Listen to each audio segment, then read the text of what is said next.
जी part A3 start हो गया। अच्छा जी, MCQs फटाफट देख लें।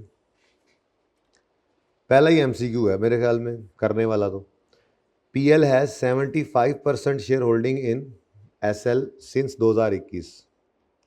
During 23 subsidiary made sale of 10 million to PL at a profit of 2 million. Profit ही बता दिया उसने, यानी सोल्ड, अनसोल्ड और अनसोल्ड का प्रॉफिट जो होता था वो उसने प्रॉफिट वाली फिगर बता दी। कितनी जी? 2 मिलियन। अच्छा, ये फिगर को हम पकड़ के ले देते। अब सब्सिडरी है तो परसेंटेज नहीं लगानी इस पर। At 31 December PL had 60% of these goods in inventory. तो ये अनसोल्ड का प्रॉफिट तो नहीं, तो टोटल प्रॉफिट था। अनसोल्ड का प्रॉफिट तो बनेगा 2 इंटू कितनी सोल्ड है। वो कह रहा है 60% इन्वेंट्री में है, तो इसका मतलब 60% अनसोल्ड ही है। ठीक है, 1.2 आ गया। ठीक है जी। अब what would be the impact of unrealised profit on consolidated financial statements. अब इसमें ना मैंने आपको एक MCQ पहले भी करवाया था। एक मसला आता है, हमने इसका क्या कहा हुआ है, हल क्या निकाला हुआ है, S2P है। तो S ने बेचा तो S ने प्रॉफिट कमाया, तो SRE को डेबिट करो और स्टॉक को क्रेडिट करो। SRE को हम डेबिट इसलिए कर देते थे कि SRE को कोई भी हिट लगाएं तो वो CRE और NCI दोनों को जाती है। लेकिन MCQ जो करवाया था आपको क्लास में भी, उसमें भी यही मसला आया था कि उसने क्या पूछा हुआ है, वो कहता है रिडक्शन इन्वेंट्री में होगी 1.2 से, ये तो ठीक है। ग्रुप रिजर्व्स अलग कह रहा है, NCI अलग कह रहा है, SRE का तो जिक्र ही नहीं कर रहा। तो फिर मजबूरी है कि हमने इसको SRE में तोड़ने की बजाय इसके आगे हिस्से कर लेने थे, इसके 2 हिस्से करने थे, इसको CRE और NCI में दोनों को खुद ही हमने अलग अलग करके बताना था। जो मैंने कहा था कि असल में तो ऐसे ही होता है, लेकिन हम ऐसी जगह हिट लगा देते हैं जिससे यहाँ से बट के जाना है CRE में और NCI में। तो जब इसको कम कर लेंगे तो ऑटोमेटिकली ये जो प्रॉफिट निकल कर जाता है, ये प्रॉफिट जब इनमें जाएगा तो कम वाला प्रॉफिट ही जाएगा। ऐसा ही है। अब चूंकि उसने इसका नाम नहीं लिया, हमारी अप्रोच थी ना ये, उसने कहा group retain earning, group retain earning कहते हैं CRE को, ग्रुप रिटेन अर्निंग और NCI में क्या असर पड़ेगा। तो भाई आपने इसको तोड़ लेना है। 1.2 का कितने परसेंट पेरेंट का है, तो 75% आ गया। कितना? 0.9 इधर आ गया, 0.3 इधर आ गया। ये एंट्री बनती है आपकी, यही है। अगले पढ़ के देखो, रिडक्शन 2 मिलियन से है और रिडक्शन इन्वेंट्री 1.2 से, ठीक है। ये पता नहीं क्या है, पता नहीं क्या है। रिडक्शन इन्वेंट्री और ग्रुप रिजर्व्स बाय, नहीं नहीं नहीं, ठीक है, सारा CRE को डाल रहा है, NCI को डाल रहा है। ठीक है। Which of the following is not required to be disclosed as per जी? रेवेन्यू फ्रॉम एक्सटर्नल कस्टमर तो रिक्वायर्ड है for each product and service और ईच ग्रुप और ऑफ सिमिलर प्रोडक्ट और सर्विस। ग्रुप बनाकर भी कर देते थे, ये तो होता है। उसने नॉट का कहा है, ये तो होता है। Non current assets located in entities country of domicile, और ये भी होता है। प्रॉफिट और loss attributable to entries country of domicile, ये नहीं, ये कंट्री ऑफ डोमिसाइल में तो सिर्फ एक्सटर्नल सेल तो नहीं था। हाँ, एक्सटर्नल सेल भी होता था और ये 2 चीज़ें होती थी। तो ये नहीं है, ये नहीं है। Extent of reliance on major customer, अगर वो, हाँ ये भी था, तो इसका मतलब C option is the correct option. ठीक है जी। Next, Ibrahim is a member of ICAP working as a finance manager during preparation of monthly employees salary. He noted that last month, इस दफ़ा जो सैलरीज बना रहा है, इसमें उसने क्या नोट किया है कि जो पिछले महीने इसने सैलरी बनाई थी उसमें इसने हाउस रेंट अलाउंस को नहीं डाला, जिस वजह से taxable salary had not included house rent allowance given to employees in taxable salary due to spreadsheet formula error resulting in, उसने हाउस रेंट अलाउंस को नहीं डाला तो लोअर लगा। पता नहीं अब क्या रहा है, अब हमें इससे क्या, हाँ ठीक हो गया जी। तो फिर नहीं डाला तो लोअर टैक्स डिडक्शन हुई, लोअर टैक्स डिडक्शन हुई है तो कौन से थ्रेड्स इन्वॉल्व हैं? एक तो भाई इसने अब काम किया है, तो सेल्फ रिव्यू थ्रेड तो इसको ये सेल्फ रिव्यू थ्रेड तो इसका है ही है। अब साथ में क्या हो सकता है, देखते हैं उसने क्या ऑप्शंस दिए हैं। सेल्फ रिव्यू इसमें है, सेल्फ इंटरेस्ट लग रहा है, क्योंकि देखो ना लोअर टैक्स डिडक्शन में तो पे रोल है ना एम्प्लॉयज़ के साथ, वो भी तो एक एम्प्लॉई है तो उसकी सैलरी भी कम हुई होगी। लेकिन अगले भी देख लें ज़रा, सेल्फ इंटरेस्ट नहीं, एडवोकेसी क्या मतलब, एडवोकेसी और नहीं, एडवोकेसी नहीं है, एडवोकेसी नहीं, फेमिलियरिटी नहीं यार, कहाँ से इतना दूर दूर रखता है कि दूर से ही पता लग जाएगा सही कौन सा है। Following are the examples of situations creating threat to compliance with ICAP Code of Ethics. Acceptance of a gift or preferential treatment, familiarity threat create करता था। कहा था पढ़ लेना एक बार। Dominant personality attempting to influence decision of chartered accountant, ये क्या है? ये नहीं, एडवोकेसी नहीं है, इंटीमीडिएशन है, बॉस का डर। तो which threat arise out of above situation, familiarity, intimidation, A ही लग रहा है। एडवोकेसी आगे नहीं होना, देख लो आगे कोई अगला तो नहीं लग रहा। ठीक है, next, which of the following scenario would not result in recognition of a deferred tax liability? अच्छा MCQ. Accelerated depreciation for tax purposes compare to accounting purposes. देखो पहली बात ये ज़हन में रखो, डेफर्ड टैक्स आता है टेम्परेरी डिफरेंसेस पर, तो ये एक टेम्परेरी डिफरेंस ही तो है। आज अगर हमने डेप्शन ज़्यादा रखी है तो कल हमने काम करनी है, आज अगर उन्होंने ज़्यादा रखी है तो कल उन्होंने काम करनी है, टेम्परेरी डिफरेंस। तो इस पर तो डेफर टैक्स आता है। रीवैल्यूएशन पर भी डेफर टैक्स आता है, पढ़ा था हमने, 3-4 दिन लगा के पढ़ा था जब मिक्स किया था इसको, क्योंकि वो भी अल्टीमेटली जब एंड पे डिस्पोजल होता है तो सारे फर्क शर्क दूर हो जाते हैं। Income tax, interest income taxed only when received, temporary difference है। हमने अगर एक्रूवल बुक किया हुआ है, हमने आज इनकम बनाई थी, उन्होंने कहा नहीं इसको उल्टा दो, जब रिसीव करोगे तब टैक्स देना, तो टेम्परेरी डिफरेंस है। इस पर डेफर टैक्स आता था, इंटरेस्ट रिसीवेबल, याद करो डेफर टैक्स की वर्किंग में आता था अगर टैक्स वाले कैश बेसिस पर हो तो। इनकम करंट टैक्स में उल्टा देते थे हम अकाउंटिंग को, और डेफर टैक्स में हमारी अकाउंटिंग कैरिंग अमाउंट होती थी, टैक्स बेस नहीं होती थी, तो डिफरेंस आता था जिसपे डेफर टैक्स आता था। सही तो है, वैसे तो एक ही बचा है यही होगा, लेकिन चलो पढ़ भी लेते हैं। वैसे तो एक ही बचा, इन पे तो आता था। Dividend income taxable at a lower rate पे है, तो लेट्स से 30% रेट है, लेट्स से 30% जनरल रेट है, और डिविडेंड को आप 10% पे टैक्स करोगे, तो बाकी 20% जो एग्जाम्प्ट हुआ है, इस एग्जाम्प्ट वाले पे को परमानेंट डिफरेंस होता है, ये तो कभी भी नहीं आपका फ़र्क निकलेगा। तो ये डेफर टैक्स में तो नहीं जाता था, इसके ऊपर डेफर टैक्स नहीं आता था, उल्टा इसी को तो रेकन्सिलिएशन में डालना पड़ता था। याद आ रहा है? चाहे ये करंट टैक्स की वर्किंग में पड़ा हुआ है डिफरेंट रेट वाला, चाहे डेफर टैक्स में पड़ा है, चाहे दोनों जगह पड़ा है, इस पर डेफर टैक्स नहीं आता था, इसको रेकन्सिलिएशन में डालना पड़ता था। ठीक है, तो यही है जी। Alpha Livestock Limited operates a goat breeding farm. ALL sells goats to local meat business and goat milk to cosmetic companies on यक्का मार्च 24। ALL bought 40 गोटें for 51,000 each at fair value of 50 and 2% commission add कर दिया, तभी तो 51 from a नज़दीकी market broker 3% commission भी लेता है सेलर से। वो कहता है amount to be charge upon initial recognition, entry कर लो। बायोलॉजिकल एसिड को हम रिकॉर्ड करते हैं fair value less cost to, इसका मतलब 40 गोट्स हैं, बाद में देखते हैं। 50,000 की फेयर वैल्यू है, उस पर अगर 2% कमीशन है तो आपने इसको 98% करना है। नहीं सॉरी, ये तो क्या है, एंड 2% कमीशन, ये तो बाइंग के वक्त है। मैंने आपको कहा था बाइंग के वक्त, परचेजिंग के वक्त वाला वो कॉस्ट टू सेल में नहीं आता, सॉरी ये अगले वाला 3% है, तो इंटू 97% करो, ये fair value less cost to sell हो गया। करने की जरूरत है इसके अलावा? -3% करूं या ठीक है? ठीक है, कितना आता है? 48।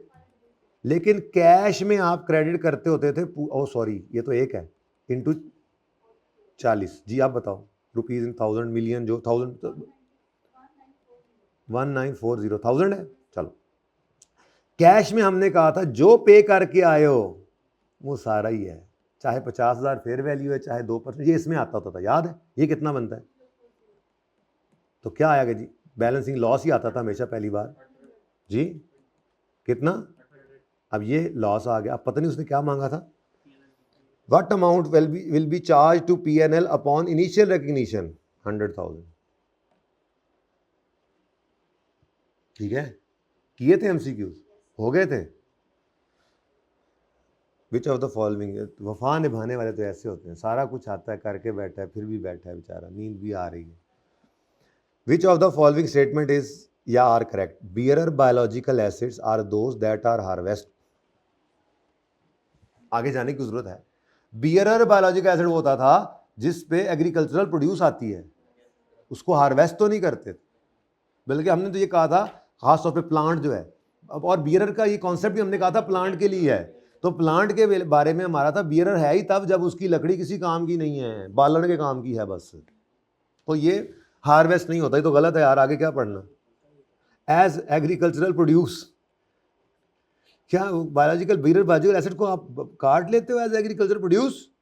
नहीं। क्या उसको बायोलॉजिकल एसिड के तौर पे बेचते हो? नहीं, उसकी प्रोड्यूस को बेचते थे।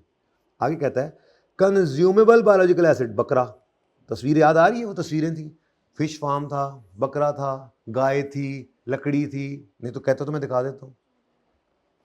कंज्यूमेबल बायोलॉजिकल एसिड जो खुद कुर्बान हो जाएगा, उसमें इंक्लूडेड है फ्रूट ट्रीज। यार फ्रूट ट्रीज तो जिनसे फ्रूट हार्वेस्ट हो, बकरे से क्या फ्रूट हार्वेस्ट होना है? बकरे को खड़े खड़े टांग काट लो, चलो यार आज की रान पकाते हैं, बाकी तो बकरा इट्टा दे खिला दो फिर। कुछ नहीं है, ऐसा गलत कह रहे हैं, ठीक है। तो फ्रूट ट्रीज जो हैं ये तो बियरर प्लांट होते हैं, तो बियरर प्लांट तो कंज्यूमेबल बायोलॉजिकल एसिड नहीं है, ये भी गलत है। तो है कोई? None is correct.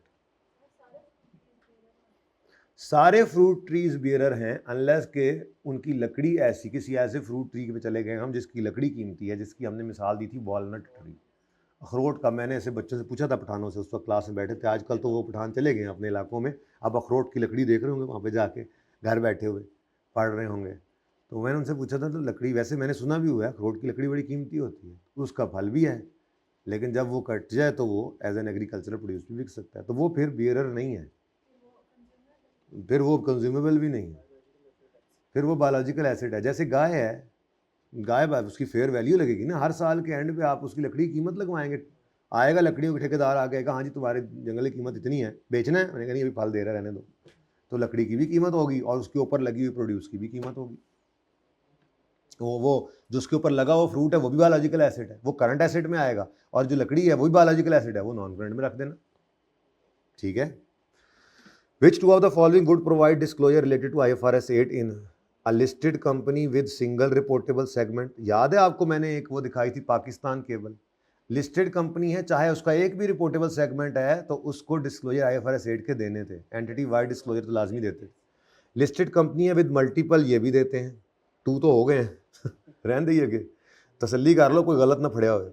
A non listed हम आगे क्यों पढ़े? नॉन लिस्टेड नहीं, सबसे पहली बात ही ये की थी कि IFRS 8 लगता ही किस पर है? वो कंपनी जो लिस्टेड हो या जो in the process of listing हो, सब आता है आपको, बस रिवाइज करने की जरूरत है please. Which two of the following are considered as lease payments for lessee? Variable lease payment, amount expected to be payable by lessee under residual value guarantee, इसको अजीब सा बोला हुआ उसने, इसको हम यूं बोलेंगे अंडर गारंटीड है, यानी कि यूं मैं बोलूंगा amount expected to be paid by lessee as GRV, मेरा सीधा हो जाएगा, expected to be paid, GRV में तो यही लेते थे, सही कह रहा है, ये तो है, पहला भी लग रहा है कि है। रेजिडुअल वैल्यू गारंटी, हाय guaranteed residual value provided by lessor, provide to lessor by, नहीं, GRV नहीं लेते थे, lessee lease payment for lessee के अंदर GRV expected to be paid आती है, कॉन्ट्रैक्ट वाली, वो तो लेसर के लिए आती है। हमने कहा जी 5 गारंटी करके आओ, क्या लगता है मैं आराम से इस्तेमाल करूंगा, उसको 6 मिलेंगे, कुछ ना ऐड करो, एक्सपेक्टेड टू बी पेड, तो ये तो नहीं। Guaranteed residual value provided to lessor by party, नहीं फिर वही गारंटीड, भाई एक्सपेक्टेड टू बी पेड है, नहीं, पार्टी रिलेटेड टू लेसी ही है, है तो ये जीआरवी में क्या आता था, लेसी ने गारंटी किया, लेसी के एसोसिएट ने गारंटी किया रेटेड टू लेसी, या सप्लायर ने किया, सभी जीआरवी में आते हैं, लेकिन लेसी क्या रिकॉर्ड करे, जो एक्सपेक्टेड टू बी पेड है, तो वो ऊपर वाला ही था। तो पहले दो ही कहे थे ना, दो पूरे हो गए सन वैसे, लेकिन चलो अच्छा अगला भी पढ़ लिया। यहाँ पे एक्सपेक्टेड टू बी पेड नहीं लिखा हुआ था, ठीक है। अच्छा जी, पांचवा पहले ही हो गया। सुभान अल्लाह, सफर जारी है, सारी है, नेड़े लग गया है। ये तीसरा चौथा भी करते हैं, बल्कि अब उलट शुरू हो जाते हैं। आ जाओ, छोटा सा है ना, लेकिन उसके ऊपर मोटा सा भी है ना, उसके साथ ही मिला के करना है। दो है ना सवाल बेसिकली, तीसरे के साथ चौथा है। तीसरा भी आसान है, बहुत आसान है। क्या कहते हो फिर, पहले क्या करें, अक्कड़ बक्कड़ कर लें, अक्कड़ बक्कड़ बम्बे बो। मतलब मैं बता देता हूं, पहले ये करते हैं। सिंस पीएल, वो कहता है यू आर फाइनेंस मैनेजर इंशाल्लाह। ये आपको देखो आई कैप बता रहा है, बड़े बच्चे दफा क्वालिफाई। मैं आपको बताया था ना कि जब फाइनल का रिजल्ट आया तो खुशी भी हो रही थी, अभी बच्चों के आर्टिकल्स पढ़े हुए हैं 3-3, 6-6, 7-7 में। अच्छा, अब ये ना कहा करो इतने बंदे पास हो गए थे, अभी रिस्क सबको उनके नसीब का मिलना है, ये कभी ना सोचा करो। हाँ, लोहे का जो है ना वो आसमान हो जाए और तांबे की ज़मीन हो जाए, अल्लाह ने आपका रिस्क आपको देना ही है, इसकी परेशानी नहीं लिया करो। अच्छा, बच्चे काफ़ी पास हुए दफ़ा, बच्चे मेहनत कर रहे हैं, आप जैसे मेहनत कर रहे हैं, ठीक है। तो ये आई कैप लिख रहा है, इसीलिए लिख रहा है कि you are the finance manager, you are to be the finance manager of Proper Limited, लेकिन प्रॉपर मेहनत करनी पड़ेगी, ठीक है। A new CEO has recently joined PL। CEO साहब तशरीफ लाए, due to his limited knowledge of consolidation. अब वो CEO साहब को नहीं पता कंसोलिडेशन, CEO ने कुछ मसले मसाइल फाइनेंशियल स्टेटमेंट्स को अपनी तरफ से तो मंगवाया, कंसोलिडेट फाइनेंशियल मंगवा कर कहता है यार कुछ मुझे ना इसमें प्रॉब्लम्स नज़र आए हैं, आप ज़रा अली ज़रा आइएगा ज़रा ऑफिस में। अली गया, कहता है यार PL तो अल्फ़ा का सिर्फ 75% शेयर होल्डिंग रखता है, ठीक है, तो सारे आपने प्लस किए हुए 100%, हालांकि सिर्फ 75 ऐड करने चाहिए थे। आपने कहना है सब्सटेंस ओवर फॉर्म सर, आपने अब अंग्रेजी वहाँ से पढ़ लेना, यहाँ पे आपने वैसे क्या लिखना है, आपने कहना है कि सब्सिडरी को हमने एक्विजिशन मेथड के तहत रिकॉर्डिंग करनी, पता नहीं उसने लिखा है सोल्यूशन में, आपने लिखना है जो आपको आता हो अपने अल्फाज में लिखना है, ठीक है। आप कहोगे कि सब्सिडरी को हम जो है वो कंसोलिडेटेड फाइनेंशियल स्टेटमेंट्स के अंदर एक्विजिशन मेथड के तहत रिकॉर्ड करते हैं, लाइन बाय लाइन उसको ऐड करते हैं to show our control. Substance over form है कि कंट्रोल तो 100% पे है, चाहे ओनरशिप 75 है। तो ये आपने अल्फाज में लिखकर कहना है कि I do not agree with CEO, ठीक है, ओके। दूसरी बात, a loan given by PL to AL, इसी को लोन दिया, is not appearing in financial statements although loan is outstanding, similarly interest income of such loan are missing although AL has paid for. आपने कहना sir please, हम जब consolidation करते हैं ना तो फिर रांझा रांझा कर दी, ये भी आप ही रांझा हो जाती है, ये एक ही ग्रुप है, ये एक इकोनॉमिक यूनिट है, ये AL और PL नहीं, ये PL ग्रुप है। और डुप्लीकेशन को अवॉइड करने के लिए आपस की ट्रांजैक्शंस को हम जो है वो कैंसल आउट कर देते हैं, तो लोन भी हमने उड़ा दिया बैलेंस शीट से और आपस की इनकम एक्सपेंस भी उड़ा दिया। प्लीज अपने अल्फाज में इसको लिखिएगा, होमवर्क है आपका।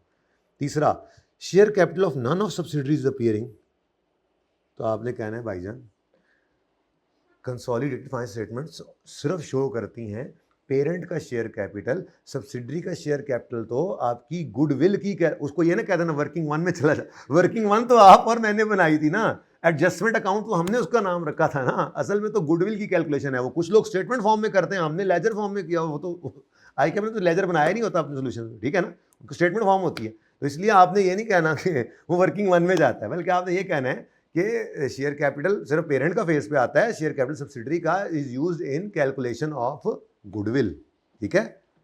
10 नंबर के 2-2, 3-3 नंबर मिलते जा रहे हैं। PL holds 45% of voting shares of BL को कंसोलिडेट नहीं करना चाहिए। हमने कहा सर वो जो साथ वाले भाई हैं ना आपके, ये साथ वाली जो फैक्ट्री है जिनकी आपके साथ बड़ी हमारे डायरेक्टर साहब की बड़ी दोस्ती है उनकी, तो उन्होंने उनको कहा हुआ है, उनके पास 10% है, उन्होंने कहा हुआ है कि हम उधर ही वोट देंगे जिधर PL भाई आप वोट देंगे। तो डायरेक्टर्स के दोस्त हैं वो साथ वाले हमसाए हैं, उन्होंने वादा किया हुआ है, तो वो 45 और 10 मिला के 55 बन रहा है। कह रहा नहीं, रिगार्डलेस ऑफ द फैक्ट इसको कंसोलिडेट नहीं होना चाहिए। देखा, लगता है आपने डी फैक्टो कंट्रोल के बारे में नहीं पढ़ा।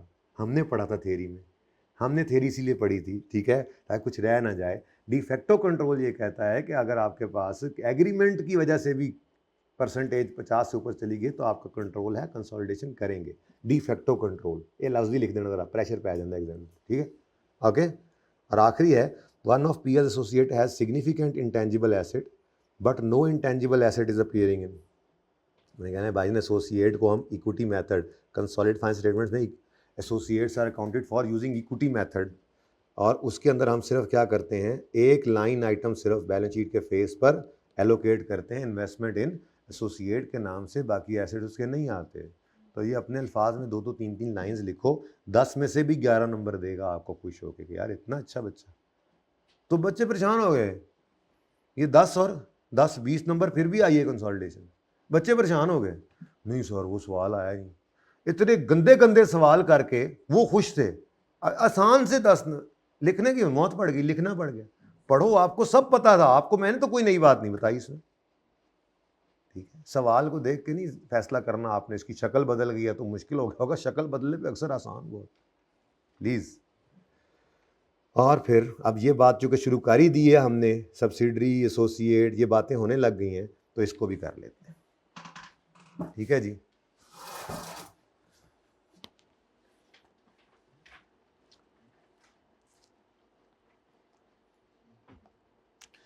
एवरेज लिमिटेड इज प्रिपेयरिंग, अब देखो उन्होंने नाम भी लिख कर बताया पहले सवाल में कि एवरेज सा सवाल है, टेंशन ना लेना, एवरेज सा सवाल है। और अगले सवाल में क्या कहा था उन्होंने, जिसने प्रॉपर पढ़ा हुआ है ये उसके लिए है, प्रॉपर पढ़ा हो तो ये मुफ्त के नंबर है, ठीक है। तो एवरेज सा सवाल है जनाब, बिल्कुल एवरेज सा सवाल है कि AL is preparing is consolidated financial statement for the year 30 June 24, following information is available on 1 October 23, साल के दौरान ही। AL acquired entire share holding of X lookup limited, अच्छा 441, लो जी, उसने रिक्वायर क्या किया है, रेलिवेंट एक्सट्रैक्ट्स बनाने कंसोलिडेटेड स्टेटमेंट ऑफ प्रॉफिट और लॉस के for the year 30 June 24 and consolidated statement of,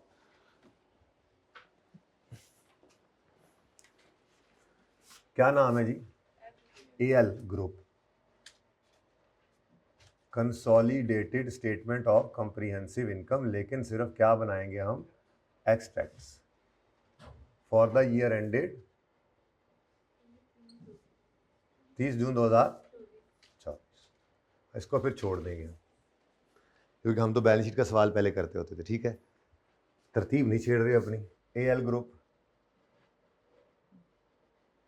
consolidated statement of financial position as on 30 June 2024, 5 minute में सवाल होना है ये, नॉट मोर देन 5 मिनट्स, मैं बता रहा हूँ, क्योंकि हमने असर से पहले पहले एक और सवाल फड़काना है, क्योंकि असर से मगरिब तो हम सिर्फ ऐसे ही बस गपशप करेंगे, वसीयतों का टाइम होगा, कुछ छोटी मोटी चीज़ें करेंगे, तो ये फटाफट करें, फड़काएं इसको, है ही कुछ नहीं, अगर लगे तो मुझे बता देना, तेज़ लगे तो है ही कुछ नहीं। यानी आपने इतनी मेहनत, आप खुद देखें ना, आप 4.5 महीने ऐसे लगता है आपकी ज़िंदगी में थे ही नहीं, आपने इतनी मेहनत की है, तो फिर उसके बाद अल्लाह आपको उसका फल तो लगाएंगे, लेकिन पेपर देख के पहली बार यही लगेगा पता नहीं इसमें से कुछ आता ही नहीं आता। तसल्ली रखें, सुकून से सवाल पढ़ें, एक बार नहीं 2 बार पढ़ें, तीसरी बार आप सवाल करना शुरू करेंगे, होता जाएगा इंशाल्लाह, जो मर्जी है पर्चे में। बाकी ये है कि कोई बात नहीं, आप 10 नंबर बगैर देन में लेकर जाइएगा कि 90 में से 50 लेने, आप तो इंशाल्लाह 60 में से भी 50 ले लेंगे, अपनी एक्यूरेसी आपकी अच्छी जा रही है वैसे तो अभी तक, पता लग जाता है शक्लें देख कर ही। वर्किंग नंबर 1, ज़रा माजरत के साथ मैंने इधर बना दिया, अब चलो नक्शा थोड़ा आपका ख़राब हो रहा है लेकिन माफ़ कर देना, ठीक है, आज की दिन माफ़ कर दो। वर्किंग 1 एडजस्टमेंट अकाउंट, ठीक है। एएल एक्वायर्ड 1 अक्टूबर पे एएल एक्वायर्ड सारी 100% शेयर होल्डिंग, यानी एनसीआई भी कोई नहीं, फॉर 4150, 4140 कर लो, इन्वेस्टमेंट आ गई 4140। Next, the carrying amount of net assets appearing in Excel's books on date of acquisition are as follows, software product neo और अदर, तो उसने ना कोई शेयर कैपिटल नहीं बताया, कोई रिटेन्ड अर्निंग्स नहीं बताई, बल्कि उसने क्या बता दिया, जरा इधर देखो, कैरिंग अमाउंट यानी book value of net assets दे दिया उसने, तो ये क्या है जी, book value of net assets. ठीक है, ये कैसे निकलेगी, वैसे उसने टोटल किया हुआ है 400 जमा 210 जमा 2880 कर लेते हम टोटल ब्रैकेट में, लेकिन उसने दिया हुआ है 243490। कोई नहीं, माफ करते रहे ये बात मुझे। इस तरह के सवाल दो करवाए थे, एक वो क्या नाम था, मोमिन एक मोमिन लिमिटेड एक सवाल वो था, और एक हमने वो मैंगो वाला I38 का किया था शायद, उस तरह का 2-3 सवाल ऐसे करवाए थे जिसमें यहां से इस तरह से बुक वैल्यू लेकर और फिर हमने एडजस्टमेंट की। Apple limited, okay what ever था तो सही कुछ, तो पिछली बार भी वो कराया था, उससे पिछली बार भी वो कराया था, आ गया। अच्छा, अब ये तो पॉइंट गया हो। वैसे आपस की बात है, ये सॉफ्टवेयर प्रोडक्ट नियो और अदर नेट एसेट्स जो हैं 2880 ये नजर आ रहे हैं ना इधर 3490 पे, ठीक है। इसमें वो कहता है up to acquisition date, additional detail बता रहा है कि up to acquisition date Excel has incurred 150 million and 350 million respectively on research and development of Neo. इनू पढ़ लिया सो, इनू ही पढ़ी रखे है मेरे ख्याल से। कहता है कि जी इसके ऊपर 150 हमने रिसर्च पे लगाया है और 350 हमने डेवलपमेंट पे। Excel had only recorded cost incurred after recognition criteria for the capitalisation, यानी कि ये 210 उन्होंने IS38 की बात मानते हुए, रिसर्च तो उन्होंने एक्सपेंस आउट कर दी होगी ना, और डेवलपमेंट में से भी उन्होंने जो आफ्टर क्राइटेरिया मीटिंग जो बनता होगा 210 वही बना होगा, वो उन्होंने रिकॉर्ड किया होगा। ठीक है, आगे कहता है on date of acquisition fair value of RB और DB, ऐसी बात भी मैंने की थी, लेकिन की थी उस वक्त I38 में जब मैचलेस वाला सवाल हम कर रहे थे, तो मैंने कहा RB और DB हमारे लिए सारा ही एसेट है। ठीक है, तो वो कहता है fair value of R&D work on neo was estimated at 600, का मतलब ये भी नहीं कुछ रही, ये भी नहीं कुछ, और ये भी नहीं कुछ, बल्कि ये भी कुछ है, यही कुछ बस। लेकिन अगली बात यह है कि वो 210 को ज़रा ज़्यादा गुस्से में ना काटें, क्योंकि 210 पे उसने रखा हुआ है नियो को इस वक्त, जो कि 3490 के अंदर है। तो हमने 3490 से 210 से उसको 600 पे लाना है। अच्छा, मैं ये कहने लगा था कि ये इस तरह से ना बैलेंस शीट के अंदर एसेट्स होते थे, यानी अगर मैं P+S करना शुरू कर दूं, ठीक है, तो PPE के अंदर, PPE तो है ही नहीं, जो चीज़ें हैं सिर्फ वो बात करो अगर, तो क्या है जी, सबसे पहले क्या नजर आ रहा है, यही प्रोडक्ट, अच्छा सॉफ्टवेयर है, सॉफ्टवेयर, उसके बाद प्रोडक्ट नियो है, नियो, उसके बाद अदर नेट एसेट्स है। तो बेटा जी ये हम यहां पर P+S किया करते थे, अब P तो मेरे पास है नहीं, ठीक है, ये S वाली चीजें आई पड़ी हैं, तो रेलेवेंट एक्सट्रैक्ट्स बनाने हैं, तो जो चीजें गिवन है बस वही लिखेंगे ना, P नहीं पता तो बस ठीक है। सॉफ्टवेयर कितना 400, नियो उसने रिकॉर्ड किया, और ये उसने रिकॉर्ड किया हुआ था। अब हमें सबसे पहला एतराज किस पे हुआ, नियो। नियो का मसला क्या है, नियो का मसला है कि नीस का मसला है। नियो का मसला ये है कि उसकी फेयर वैल्यू कहता है फेयर वैल्यू जो है वो रिसर्च और डेवलपमेंट कंपोनेंट को, यार ना कर यार, ऐसी छेड़खानियां ना कर यार, बस 600 ही है हमारे लिए, तो 600 पे ले जाओ, यानी कि 600 माइनस 210 करें तो कितना आता है, ये गेन है। बोलो, इस गेन को बुक करेंगे तो एंट्री क्या करेंगे, कंसोलिडेशन की एंट्री होगी प्लस प्रोडक्ट नियो और इधर रीवैल्यूएशन सरप्लस, 600 माइनस 210, ऐसे यहां वर्किंग कर ली जी 390। ठीक है जी, अब ये कितने पे आ गया, ये 600 पे आ गया। ठीक है, कोई मसला, 600 मैंने लिखना नहीं था लेकिन लिख दिया, बाद में मिटा दूंगा। ठीक है, अच्छा अब कहता है उसके बाद फर्दर डायरेक्टली एट्रीब्यूटेबल कॉस्ट 90 की हमने नियो पे लगाई है after acquisition until launching date. जब कंप्लीट हो गया लॉन्चिंग डेट तो कंप्लीट हो गया ना, जिसका जो कंप्राइज कर रही है मटेरियल फॉर टेस्टिंग, बिल्कुल सही है, इसमें होना चाहिए। स्टाफ सैलरीज बिल्कुल होनी चाहिए। स्टाफ सैलरीज जब कैपिटलाइजेशन शुरू हो जाती है तो साइंसदानों की तनख्वाहें भी इसी में ही लग रही होती हैं, ये डायरेक्टली एट्रीब्यूटेबल ही होती हैं ना, ठीक है। एंड ट्रेनिंग जी 32 होगा, 24 होगा, 34 नहीं होगा। बेसिकली ये 34 एक्सपेंस में जाना है। देखो एक्सट्रैक्ट्स मांगे तो पीएनएल ने भी आना है, ध्यान रखना। लेकिन ये फिलहाल मैं ऐसे काट रहा हूँ। इसका मतलब 600 में 32 जमा 24 हमने करना है, ठीक है। तो 600 में जगह ज़रा घट हो गई है, तो मैं क्या करूं, इसका मैं नियो लिख देता हूं सिर्फ, जरा मेरी जगह वध जाएगी। ऐसे ही है, मैं चाह रहा हूं कि ये 600 आपके सामने रहे ऐसे ही जी। कितना सही, 210। इसमें आपने प्लस किया था तो ये पहुंच गए थे आप, ये वो फेयर वैल्यू थी जिस पर हमने इसको एक्विजिशन डेट पे लेना था, वो हम ले आए, ठीक है। अब एक्विजिशन के बाद सब्सिक्वेंट टू एक्विजिशन हमने इसमें 32 जमा 24 ऐड किया है, 34 नहीं कर सकते, वो तो एक्सपेंस होता है। तो 32 ये कंसोलिडेशन की एडजस्टमेंट तो नहीं है, जमा 24। अब ये कितना बन गया, हाँ, अब ये प्रोडक्ट नियो लॉन्च हो गई। तो लॉन्च हो गई तो लॉन्चिंग डेट क्या है, और हमारा ईयर एंड क्या है, 30 जून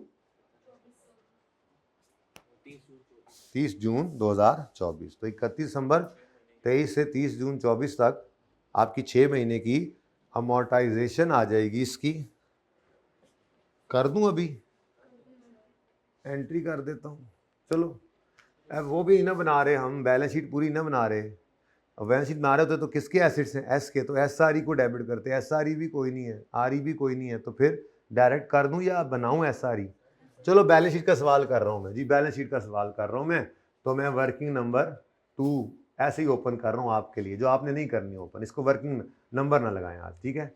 एसआरई आपके लिए सिर्फ, कोई नहीं मेरे पास, ना प्री है, पोस्ट है, क्लोजिंग है, ना प्री है, कुछ भी नहीं है, बस आपकी एंट्री के लिए मैं लेके आया हूं इसको। अब क्या करना है हमने, अब हमने इस 656 वाले को इम्पेयर करना है, ठीक है। तो इम्पेयरमेंट लॉस इधर आता होता था ना, याद है, ये कैसे निकालेंगे आप, 656 लाइफ गिवन है कितनी, नहीं अमोर्टाइजेशन, वो आखिरी पॉइंट पे नज़र पड़ गई होनी है मेरी, मैं अभी देख रहा था ना अगला जी। तो अमोर्टाइजेशन निकाल रहे हैं, अमोर्टाइजेशन जी कितनी, 8 ईयर्स इंटू 6/12 करें तो ये एंट्री होनी है जी एसआरई डेबिट और ये, ठीक है, ओके। लेकिन फिर हमने जब पीएनएल का सवाल करना है तो हमने कहना है जी एसआरई तो नहीं है, फिर प्रॉफिट्स, तो इसलिए मैं अब इसको छोड़ दूं, जरा डायरेक्ट कर लूं अगर आपकी इजाज़त हो तो। रेलेवेंट एक्सट्रैक्ट्स कहे हैं ना उसने, एंट्री तो वही थी, तो इस 40 इन्वेस्टमेंट जरा अंदर, तो एंट्री बनी, इधर देखो, अमोर्टाइजेशन ऑफ नियो, पीएनएल में आना है बस, ठीक है। यहाँ पे आपने दिखा देना 656 डिवाइडेड बाय 8 इंटू 6/12 कितना, 41, ये 41। Neo is over and out, बाकी सवाल से है ही कुछ नहीं से। नेक्स्ट, ऑन यकम October remaining life of software was, जिस दिन खरीदा उस दिन रिमेनिंग लाइफ सॉफ्टवेयर की कितनी थी, बोलो 10 साल। तो इसकी अमोर्टाइजेशन आ जाएगी, न्यू नहीं नियो था, अच्छा जी। अमोर्टाइजेशन ऑफ सॉफ्टवेयर अब कितनी है, इसकी कॉस्ट हमारे पास गिवन थी कितनी, 400। रिमेनिंग लाइफ इस दिन कितनी थी, और अक्टूबर नवंबर दिसंबर और फिर आगे 6 महीने, 9/12 कितना आता है, amortization debit software credit, so easy ना।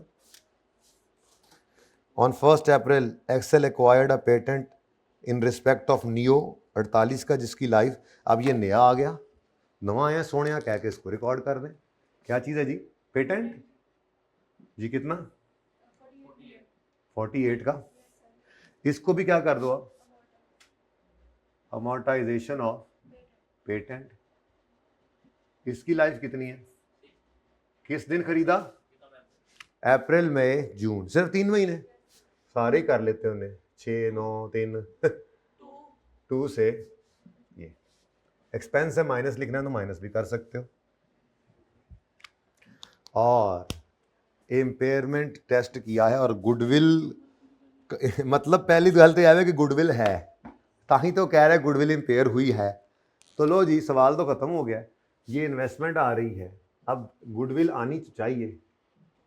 गुडविल कितनी है, 60 260, लो जी 260 की गुडविल आ गई, सिर्फ उसने IS38 ही पकड़ा हुआ है यहाँ पे, 260, ये जनाब आपका वर्किंग 1 से आ गया। अब इसको आपने टेस्ट से गुजारा और 10%, यार कितना आसान सवाल था ना, है ना, आपको करते हुए आसान नहीं लगा कि किया ही नहीं, बहुत अच्छा किया। क्या करना था ऐसा आसान सवाल करके, मैं हूं ना ऐसे आसान सवाल कराने। 26 से इम्पेयरमेंट डेबिट गुडविल,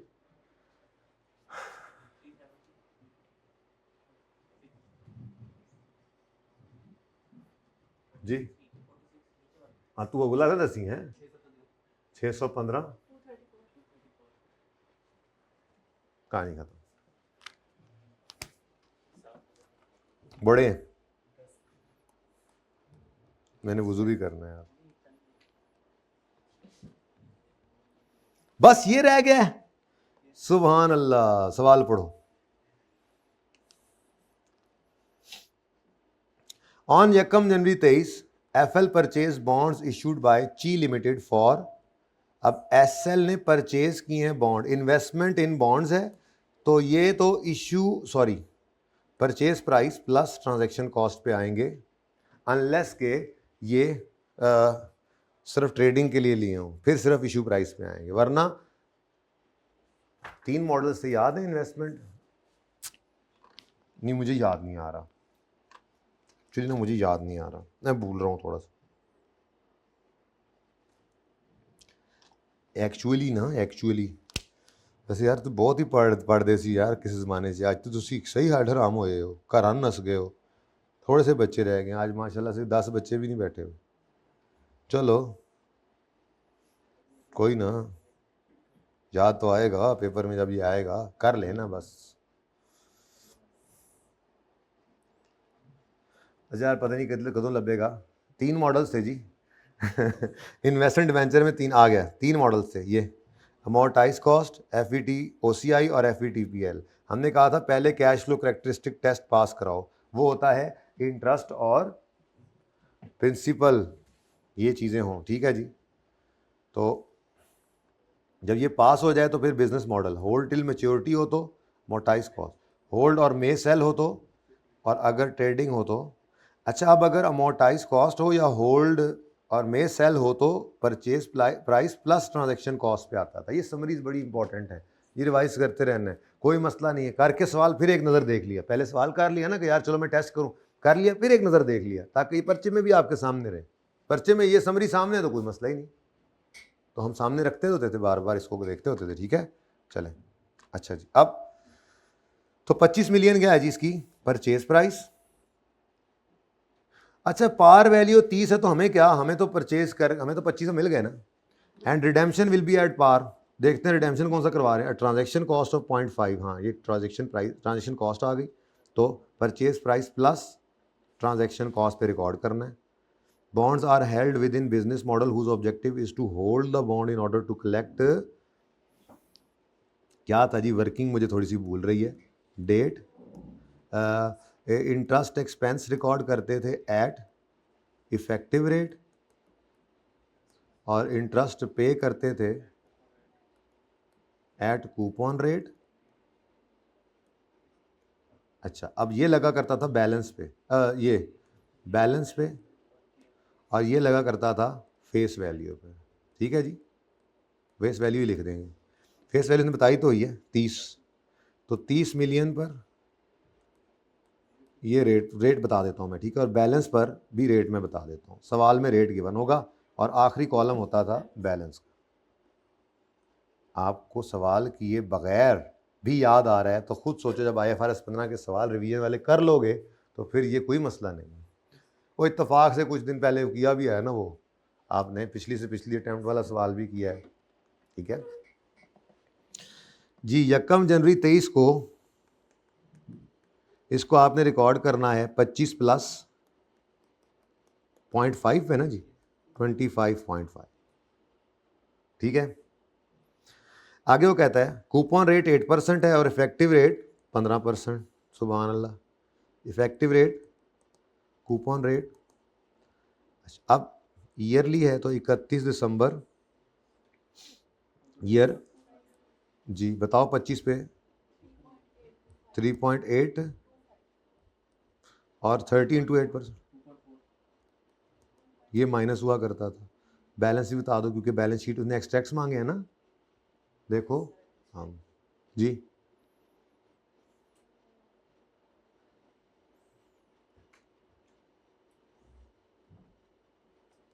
83 कर दो, 2 कर लो, 26 पॉइंट, बस अब मैंने 2 कर दिए, ठीक है जी। अब एक्सट्रैक्ट्स बना लेते हैं। दूसरी वर्किंग होगी आपकी इंशाल्लाह, इस पार्ट को क्लोज करेंगे यहाँ पे क्योंकि नमाज का टाइम अब बिल्कुल सरे चढ़ गया है, सिर्फ 4 मिनट रह गए हैं। दूसरा है जी इन्वेस्टमेंट इन शेयर्स और है भी FVT OCI, तो नमाज के बाद इंशाल्लाह इसको फिर रिज्यूम करते हैं इंशाल्लाह, ठीक है। और क्वेश्चन तो अगला है ही कोई नहीं, उसके बाद फिर गपशप लगाएंगे। तो कुछ चीज़ें हैं अभी छोटी मोटी, वो करवा के, ठीक है ना। फिर अल्लाह हाफिज़, मैं कोशिश करूँगा मगरिब से पहले हो जाए, ठीक है जी। अभी इसके बाद इंशाल्लाह लास्ट पार्ट होगा, यहीं पे पॉज करें। पार्ट 3 को, पार्ट 4 इंशाल्लाह इसके बाद शुरू करेंगे, अल्लाह से दुआ करते हुए कि वो हमारा आखिरी पार्ट